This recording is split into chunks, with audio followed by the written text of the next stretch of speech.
It was a rainy Wednesday morning in Frisco, Texas, where a high school track meet had been delayed due to the weather. Dozens of student athletes who attended from across the district were huddled under tents waiting for the skies to clear. Among them was 17-year-old Austin Metcalf. He is an honor student at Memorial High with a nearly 4.0 GPA and a standout athlete who has dreams of playing college football. Standing close by to him was his twin brother, Hunter. Across the field, another standout athlete from a different school named Karmelo Anthony. He is captain of both his track and football team, and his family describe him as quiet and reserved. As the rain starts getting harder, Karmelo decides he's going to get under a tent for shelter. Only it wasn't his team's tent. It was actually the opposition's tent assigned to Memorial High. Now, Austin noticed Karmelo and approached him, telling him, "This tent is reserved for my team and you need to leave." When Karmelo refused, an argument between the two broke out, and at one point Karmelo reportedly said to Austin, "Touch me and see what happens." When Austin attempted to physically remove him, Karmelo allegedly pulled out a black knife from his bag and stabbed Austin once in the chest before fleeing. Austin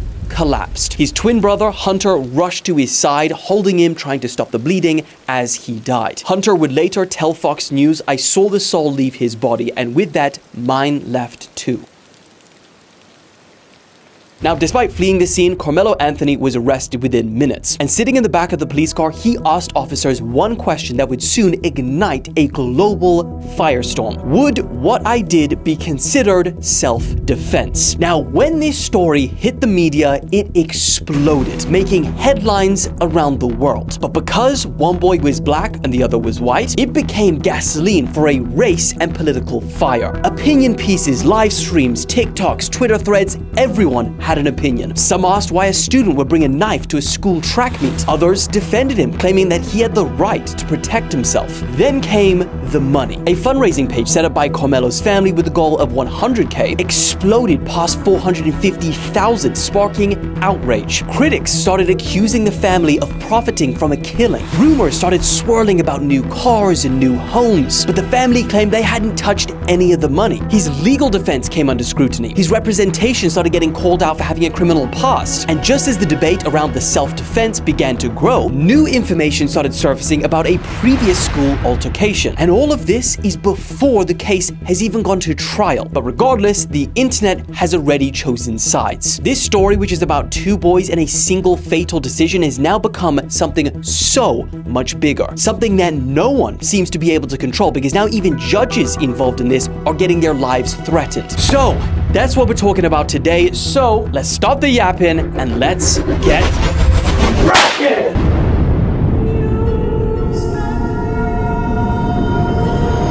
Okay, before we get into the controversy and the legal side of things, I do want to play you guys a portion of this interview by Austin Metcalf's dad, where he is insisting that people do not need to make this about race and politics. It's very unfortunate that this other child decided to make a bad choice that's going to affect him for the rest of his life. I want to make this very clear. This is not a race issue. This is not a black and white issue.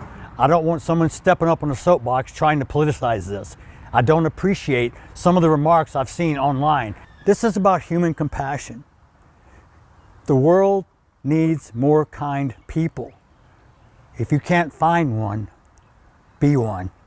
Now, one of the reasons this has gained so much attention before even going to trial was that soon after all of this went down, a Give, Send, Go account was set up by Karmelo's family. And they said that that was for them to support their legal proceedings. Now, as of the time of recording, it has so far received over $475,000, despite them only having the initial goal of $100,000. Now, the decision by them to not close the account after they received their desired goal has been one of the things that has drawn heavy criticism, with people saying online that the family is now profiting from a tragedy. Now, this already heated situation only got worse after the New York Post published a report with a headline that read, "Karmelo Anthony renting $900K home in gated community with family, bought new car after release on bond in Austin Metcalf murder case." Texas Senator Ted Cruz then added fuel to the fire by reposting this and saying, "Why the hell does someone raise $500,000 for committing murder?" Now, Snopes, which is a fact-checking organization, has done a piece on this, and they say that these claims are false. They say that Give Send Go's co-founder and chief financial officer confirmed that Anthony's family has not withdrawn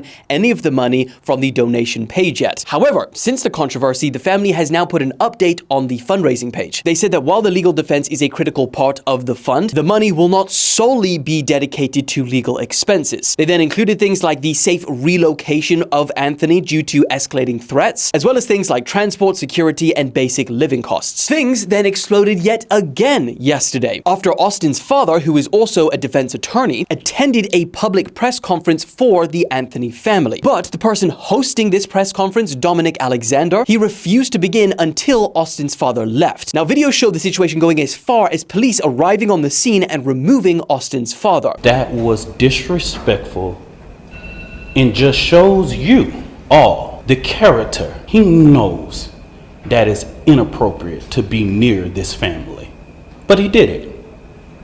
And so I say to people, actions speak louder than words. What he has failed into is the political operatives that want to make this thing a political thing of hate, yet bigotry, and yet racism. But speaking about Dominic Alexander, he is actually one of the Anthony's family's biggest supporters. And that shouldn't be controversial, right? Well, we'd be wrong there too, because people have started doing background on him and they discovered that he has a lengthy history of criminal violence. And we begin with breaking news. A well-known activist has been charged with domestic violence. Dallas activist Dominic Alexander facing criminal domestic violence charges. He has been charged with 1-count felony assault, serious bodily injury, and 1-count misdemeanor assault. Recently, activist Dominic Alexander was protesting the assault of a woman in Deep Ellum. But behind the scenes, his girlfriend says he was assaulting her. He was even convicted of a first-degree felony for causing serious bodily injury to a 2-year-old child, the son of his then-girlfriend, while babysitting. Now, Alexander has a long criminal history, including injury to a child. In fact, one of the easiest layups in the criminal justice system is having character witness come forward and speak positively on your behalf. However, despite this, in 2016, he brought 2 character witnesses. One didn't even know he was on probation, and the other he had just met. Now, the final piece of major controversy, at least at the time of recording, is that at his bail hearing, Karmelo Anthony's bond was reduced from $1 million down to $250,000, and he was later freed with an ankle monitor. The judge said her decision to lower the bond was for multiple reasons, including Anthony's age, since he is under 18, his lack of prior criminal history, and his strong ties to the community. Critics argued, however, that he is being charged with first-degree murder and has already raised money far exceeding the bond of $250K. However, for this decision, Judge Angela Tucker has now been doxxed and received threats to her safety,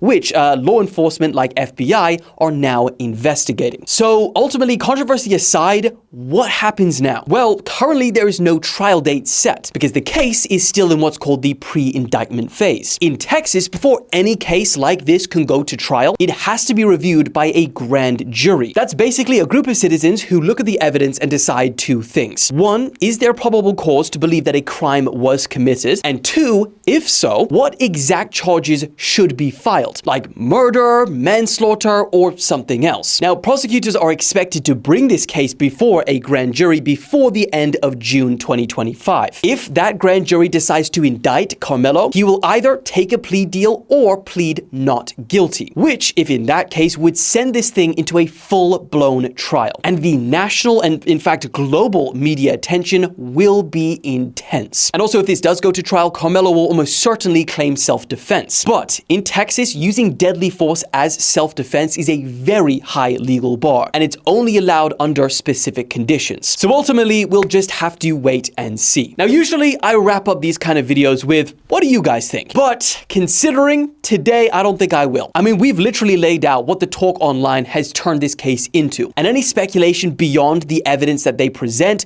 will only harm both parties. So, with that being said, I hope you guys enjoyed the video, and I will see you, as always, as a news roundup for the week on Monday or Tuesday. Love you. Bye.